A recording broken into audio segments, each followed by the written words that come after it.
हम लोग आज देखेंगे ब्रिटिश ईस्ट इंडिया कंपनी कैसे इंडिया में आता है और अपना मोनोपोली फैलाता है। मीन्स देख क्या रहे थे हम लोग, यूरोपियंस का आगमन में पोर्तुगीज़ 1498 में आया, बैटल ऑफ सुवेली के थ्रू 1612 में हार गया। डच 1605 में आया, बैटल ऑफ बेदेरा के थ्रू 1759 में हार गया। अब थर्ड जो कंट्री है वो होगा ब्रिटिश। यूरोपियंस में अलग अलग कंट्री इंडिया में आते गए, ट्रेड करते गए और बैटल के थ्रू हारते गए। सब में कंपटीशन हुआ और उभरता है यही कंट्री ब्रिटिश। फर्स्ट में पोर्तुगीज़, सेकंड में डच, थर्ड में आता है इंग्लिश ईस्ट इंडिया कंपनी यानी ब्रिटिश। सबके बीच कंपटीशन होगा, ट्रेड होगा और उभरेगा यही कंपनी और ऑल ओवर इंडिया में अपना कब्जा बना के पहले ट्रेड और बाद में फिर शासन। तो इसके बारे में हम लोग स्टार्टिंग टू एंड तक पढ़ना है। तो हम लोग इसको 3 फेजेज में पढ़ेंगे मॉडर्न हिस्ट्री में। पहला फेज यूनिट 1, जिसमें कि हम लोग पढ़ेंगे अंग्रेज का पकड़ कैसे मजबूत हुआ इंडिया में। कैसे पकड़ मजबूत हुआ, अलग अलग जगह पे अपना फैक्ट्री लगाया, फिर वहाँ के राजाओं को हराया। ऐसे करते करते पूरे ऑल ओवर इंडिया में पकड़ अपना कैसे मजबूत करेगा, पहले फैल जाएगा पूरे कंट्री में, ऐसे फैलेगा कि और कोई बचेगा ही नहीं शासन करने के लिए। उसके बाद यूनिट 2 में क्या, अब जब पूरे ऑल ओवर इंडिया में अपना शासन फैला चुका है, अपना फैक्ट्रीज फैला चुका है और कोई बचा नहीं, ऐसे ऐसा कर देगा तो अपना नीति, नियम, कानून, पॉलिसी ये सब लाना, थोपना स्टार्ट कर देगा इंडिया के लोगों पे। जैसे कि अभी कोई पॉलिसीज लाता है तो हम लोगों के लिए ये होता है, और कंपनी जब ये कुछ पॉलिसीज लाएगा सिर्फ इसके फ़ायदे के लिए होगा, वो भी ज़बरदस्ती थोपा जाएगा और हम लोग के पास कुछ ऑप्शन नहीं बचेगा, इसका रूल मानना पड़ेगा। क्यों? क्योंकि अब ये शासन करने लग जाएगा, सारा का सारा राजा महाराजा सबको हरा देगा जब ये, तो फिर ये पॉलिसीज लाना स्टार्ट करेगा। यूनिट 2 में उसके बारे में पढ़ेंगे। सबसे ख़राब फेज़ यही होता है। देखिए, कोई भी यदि राजा और एक कंपनी में क्या फ़र्क होता है, राजा प्रजा की से ही राजा होता है, वो प्रजा का सेवा करता है, प्रजा के लिए करता है, तो तभी उसको राजा कहा जाता है। क्योंकि राजा कहेगा कौन, उसको प्रजा ही कहेगा, तो वो प्रजा को भी देखता है और पूरा एक डोमिनियन अपना फैलाता करता है। तो वो बोल सकते हैं कि सबका भला करके, ऐसे करके, ताकि उसको लोग राजा कहे, ऐसे अपना साम्राज्य फैलाता है। और कंपनी का मकसद सिर्फ और सिर्फ फ़ायदा होता है। डजेंट मैटर कि किसी को क्या तकलीफ़ है, नहीं है, उसको सिर्फ फ़ायदे से मतलब है। तो मरो कुछ हो, कोई मतलब नहीं, उसका फ़ायदा होना चाहिए। कंपनी है, कंपनी जैसा ही काम, बिजनेस, उसको नहीं मतलब है कि तुम उसको राजा कहो। तो ये चीज़ करता है ये यूनिट 2 में। यूनिट 3 में होगा क्या कि हम लोग क्या एक्शन करेंगे, हम लोग क्या प्रतिक्रिया करेंगे जब हम लोग को रियलाइज़ होगा कि ये पॉलिसीज़ वगैरह से हम लोग गुलाम बन चुके हैं, हम लोग को आज़ादी का नीड है, हम लोग को फ्रीडम चाहिए, हमारा कंट्री है, इस पर हमारा रूल होगा, हम लोग जो चाहेंगे वो होगा, ये हमारा कंट्री है, एक कंट्री फ्रीडम वाला जो फीलिंग है। उसके बाद हम लोग जो एक्शन लेंगे, जिसमें कि हमारे लीडर्स आएंगे, भगत सिंह वगैरह, गांधी जी लोग, ये हम लोग पढ़ेंगे एक्शन के बारे में। जिस एग्जांपल के तौर पर इंडियन नेशनल मूवमेंट, ऐसे जो मूवमेंट्स हैं वो हम लोग यूनिट 3 में पढ़ेंगे। ये 3 यूनिट में हम लोग पढ़ने जाएंगे। English British east India company. आज हम लोग जो टॉपिक के बारे में देखेंगे, मीन्स जो एरिया देखेंगे जहाँ पे ब्रिटिश अपना डोमिनियन फैलाएगा, अपना फैक्ट्री लगाएगा, इंडिया एंटर करके अपना फैक्ट्री लगाएगा कहाँ कहाँ, वो आज देखेंगे। वो अहमदाबाद देखेंगे जो कि गुजरात में है, बरोच गुजरात, सूरत जो गुजरात, बॉम्बे जिसको आजकल मुंबई बोलते हैं, और मसूलीपट्टनम जो कि आंध्र प्रदेश, और मद्रास जो कि तमिलनाडु, ये सब एरिया का देखेंगे आज हम लोग। तो पहले जानते हैं कि ब्रिटिश ईस्ट इंडिया कंपनी बना कब था और कैसे बना था। ब्रिटिश ईस्ट इंडिया एक कंपनी है जो कि 1599 में बना था ब्रिटेन में। वहाँ तब कौन था, वहाँ का शासन कौन कर रहा था, तो 1600 में ब्रिटेन में भी तब क्राउन का ही शासन, क्राउन मतलब राजा महाराजा जैसा ही शासन चल जाता। तो वहाँ का जो क्राउन थी वो थी क्वीन एलिजाबेथ।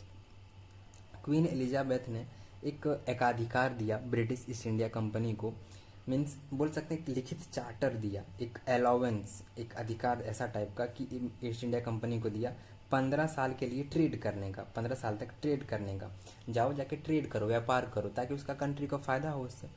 तो क्वीन एलिजाबेथ ये चार्टर देती है 1600 में, और ये कंपनी बना था 1599 में। 1600 में क्वीन एलिजाबेथ का डेथ हो जाता है और नए राजा बनते हैं James first king, new king of England, James first king बनते हैं। और उस टाइम में अब ये क्या करेगा, ट्रेड करने के लिए, व्यापार करने के लिए इंडिया एंटर करेगा। तो इंडिया एंटर करेगा तो उस टाइम में कहाँ जाएगा, सबसे पहले ही जाएगा मुगल के पास। अब मुग़ल के पास जाएगा तो हम लोग को पता होना चाहिए कि मुग़ल उस टाइम मुग़ल में किसका शासन था। तो उस टाइम अकबर का डेथ हो चुका था 1605 में, और वहाँ पे अब नए मुग़ल थे जहांगीर। तो 1608 में कैप्टन हॉकिंस आया और जहांगीर के दरबार में गया। जहांगीर 1608 टू 1627 तक शासन किया था। 1608 में कैप्टन हॉकिंस ब्रिटिशर से वो आया और जहांगीर के दरबार में गया और फरमान रखता है कि हमको आपके डोमिनियन में, मुग़ल के साम्राज्य में फैक्ट्री लगाना है, व्यापार करना है, जिससे कि आपके प्रजा को भी फ़ायदा होगा, हमको भी फ़ायदा होगा। इस टाइप से कुछ फैक्ट्री लगाने का मांग करता है। तो पहले मना कर देता है। मना क्यों करता है? क्योंकि उस टाइम में पोर्तुगीज़ और डच भी था इंडिया, वहीं पे, और फैक्ट्री लगा के, और उसमें बहुत ज़्यादा असमंजस चल रहा था। युद्ध टाइप का माहौल बन गया था उस टाइम में, पोर्तुगीज़ और डच वगैरह के होने की वजह से। तो जैसे होता है ना कि पहले से पोर्तुगीज़ डच का युद्ध का माहौल बना हुआ है कंपनी का, और अब हम ये झंझट नहीं पालना चाहते, कि इसलिए मना कर देता है। अब बोलेंगे कि पोर्तुगीज़ डच यहाँ कैसे, वो तो हार गया है, लेकिन नहीं, वो हारा है 1612 में और ये हारा है 1759 में। तो ये दोनों का हम इंडिविजुअली स्टार्टिंग टू एंड बता चुके हैं। इसका मतलब ये नहीं, तो अभी इंग्लिश का बता रहे हैं, ब्रिटिश का बता रहे हैं। तो इसका मतलब ये नहीं कि ये हार चुके हैं, ये एक पूरा जर्नी हम बता दिए थे पोर्तुगीज़ का। करंट में ब्रिटिशर्स भी है, पोर्तुगीज़ भी है, डच भी है। हारेगा ये 1612 में, लेकिन अभी 1608 में है हम लोग।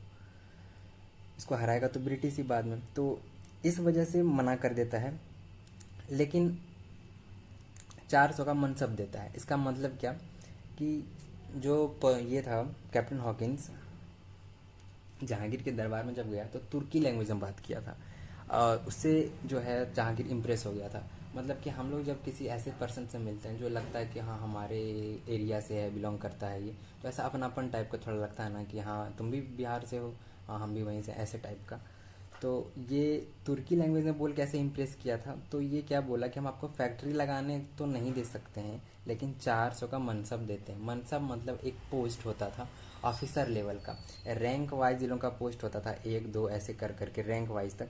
तो 400 रैंक में जो ऑफिसर लेवल का पोस्ट था उसको मनसब बोलते थे। उसमें उसके अंडर में ये था कि तुम टैक्स कलेक्शन यहाँ कर सकते हो,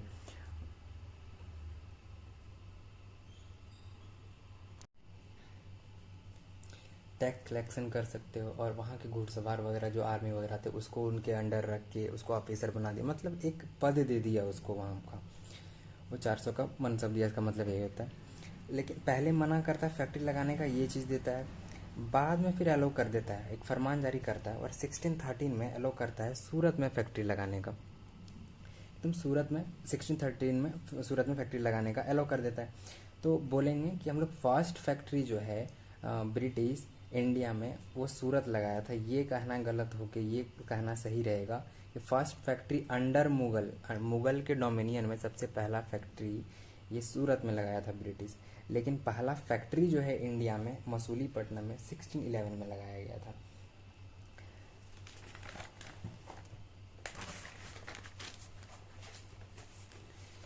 जब कैप्टन हॉकिंस आया था जहांगीर के दरबार में तो उसको फैक्ट्री लगाने के लिए मना कर दिया और 400 का मनसब दिया।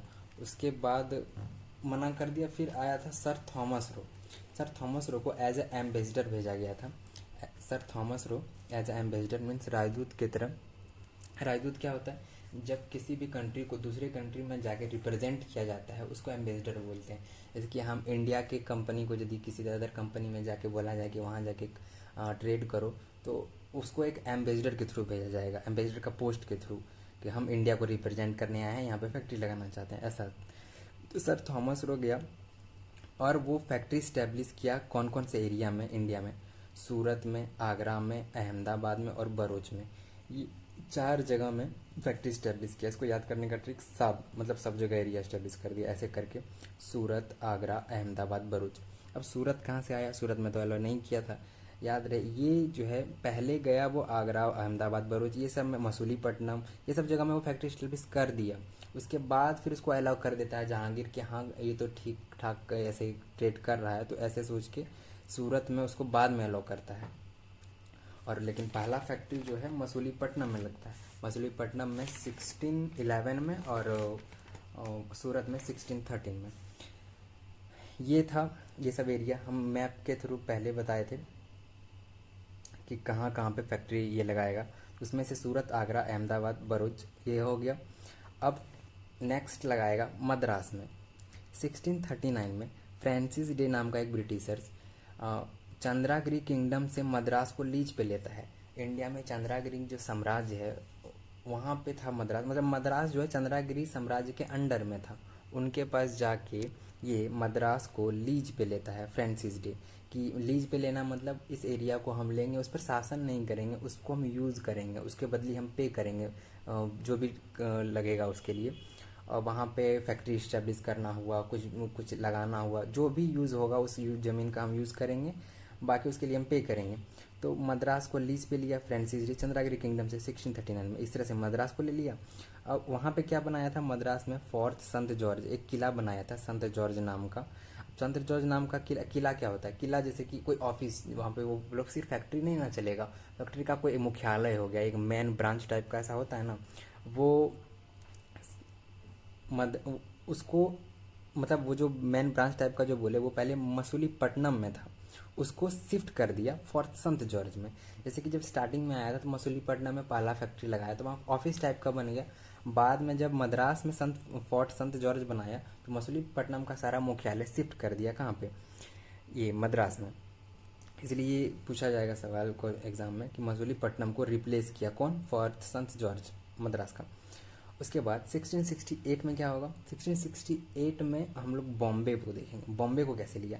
1668 में चार्ल्स सेकेंड जो प्रिंस था एक इंग्लैंड का, Charles second of England married to, मतलब चार्ल्स सेकेंड का शादी हुआ किससे, पोर्तुगीज़ की जो प्रिंसेस थी कैथरीन ब्रिगेंजा, उससे शादी कर लिया चार्ल्स सेकेंड।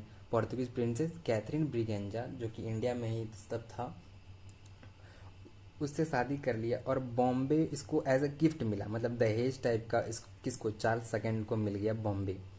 जब कैथरीन ब्रिगेंजा से शादी किया तो दहेज टाइप का ये बॉम्बे। अब प्रिंस चार्ल्स सेकेंड क्या करता है, बॉम्बे को लीज पर दे देता है ईस्ट इंडिया कंपनी को। जैसे लीज पर लिया था चंद्रागिरी किंगडम से मद्रास को, उसी तरह से लीज पर ले लेता है इसको बॉम्बे को चार्ल्स सेकेंड से। कितना में? 10 पाउंड पर ईयर का दाम में लेता है। ठीक, ऐसे बॉम्बे ले लिया। अब 1690 में जॉब कार्नक ने ब्रिटिश फैक्ट्री इस्टेब्लिश किया कहाँ पे, सुल्तानती में। नेक्स्ट जैसे कि हम लोग मद्रास देखे, फिर बॉम्बे में कैसे किया, फिर सुल्तानती में कैसे किया, जॉब कार्नोक ने ब्रिटिश फैक्ट्री इस्टेब्लिश किया सुल्तानती में। अब ये सुल्तानती याद रखना क्यों जरूरी है, क्योंकि ये जब बाद में पूरा ऑल ओवर इंडिया में ब्रिटिश सुल्तानती क्यों जरूरी है, सुल्तानती जब ब्रिटिश इंडिया मतलब ब्रिटिश का जब पूरा फैल जाएगा पूरा ऑल ओवर इंडिया में, तब जो कैपिटल बनेगा ब्रिटिश इंडिया का वो कैपिटल सुल्तानती बनेगा। मतलब फ्यूचर कैपिटल बना ब्रिटिश इंडिया का, सुल्तानती जो है फ्यूचर कैपिटल बनेगा आगे चल के। 1690 में जॉब कार्नोक ने ब्रिटिश का फैक्ट्री लगाया सुल्तानती में, जो कि फ्यूचर कैपिटल बना ब्रिटिश इंडिया का आगे चल के। अब 1707 में, अब देखो ये ना बहुत ही इंपॉर्टेंट है क्योंकि ये सब तो एरिया में बस फैक्ट्री लगाया था, लेकिन ये जो चीज़ हुआ ना उसके बाद से ब्रिटिश को एकदम से खुला छूट बहुत तरह का मिल गया। कैसे? 1707 में डॉक्टर हैमिल्टन ब्रिटिशर था, वो इलाज करता है किसका, मुग़ल का जो एक शासक है फारूक सियार। फारूक सियार बीमार था, किसी डिजीज़ किसी बीमारी से जूझ रहा था, तो उसका इलाज कर देता है। क्या बीमारी था, कैसे करता है, ये सब हिस्ट्री मेंशन नहीं है। बस ये मेंशन है कि उसका ऐसा बीमारी था कि ठीक नहीं हो रहा था, तो उसका इलाज कर दिया डॉक्टर हैमिल्टन जो कि ब्रिटिशर था। फारूक सियार फारूक सियार बदले में क्या किया, इसको अलाउ कर दिया। किसको? ब्रिटिशर्स को क्या बोला, एलो ट्रेड बंगाल में फ्री ऑफ ऑल ड्यूटीज़, मतलब ट्रेड व्यापार करने का छूट दे दिया बंगाल में कि तुम फ्री ऑफ कॉस्ट एकदम व्यापार करो। इतना खुश होकर इसको बोल दिया। ऑल ड्यूटीज़ मतलब कोई टैक्स नहीं लेगा, कोई कर नहीं लेगा, तुम पूरा बंगाल में अपना आराम से व्यापार करो। कि सोचा था सिर्फ व्यापार ही करेगा ना, इसीलिए बंगाल में ऐसे इसको पूरा छूट दे दिया फारूक सियार। अब बदले में क्या बोला कि तुम बस सालाना 3000 रुपया दे देना, ऐसे करके इतना कम अमाउंट में। अंग्रेज का सिक्का भी, ये अंग्रेज का सिक्का ढलता है, मोनेटाइज किया, मतलब अंग्रेज का सिक्का भी बोल दिया कि तुम अपना सिक्का भी चला सकते हो यहाँ पे। ढलना का इंग्लिश मीनिंग होता है मिंट। मोनेटाइज होना मतलब ऐसा होता है ना कि लागू कर देना कि सिक्का तुम अब अपना भी चला सकते हो इंडिया में। ये 3 चीज़ कर दिया फारूक सियार। यहाँ पे इंडिया ब्रिटिश ईस्ट इंडिया कैसे आया, कैसे एंटर किया, मैंने सिर्फ ये बताया है, पूरा फैला नहीं है। आगे बताएंगे कि पूरा कैसे फैलेगा। यहाँ से हम लोग पूरा ये जान गए कि यहाँ पे मैप के थ्रू समझते हैं। अहमदाबाद में कवर किया, फैक्ट्री लगाया जो कि गुजरात का था। बरोज में लगाया जो गुजरात में है। सूरत में लगाया जो कि गुजरात में है। बॉम्बे में लगाया जो कि आज का मुंबई है।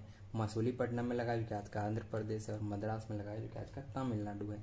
ये सब एरिया के बारे में आज हम लोग देखें कि इंडिया में इस एरिया में ब्रिटिशर्स ने कैसे फैक्ट्री लगाया ट्रेड करने के लिए। सिर्फ और सिर्फ फैक्ट्री लगाने का बात की है, वो भी ये एरिया में। अब करेगा तो पूरे इंडिया पे शासन, तो बाकी सब एरिया में कैसे कैसे फैलेगा, ये पूरा कैसे पकड़ मजबूत बनाएगा, वो हम लोग आगे देखेंगे। लेकिन हम लोग को आज पढ़ना सिर्फ ये था कि इंडिया में ब्रिटिशर एंटर कैसे किया था। एंटर करने का यही था। स्टार्टिंग टू एंड एक बार रिविजन कर देते हैं।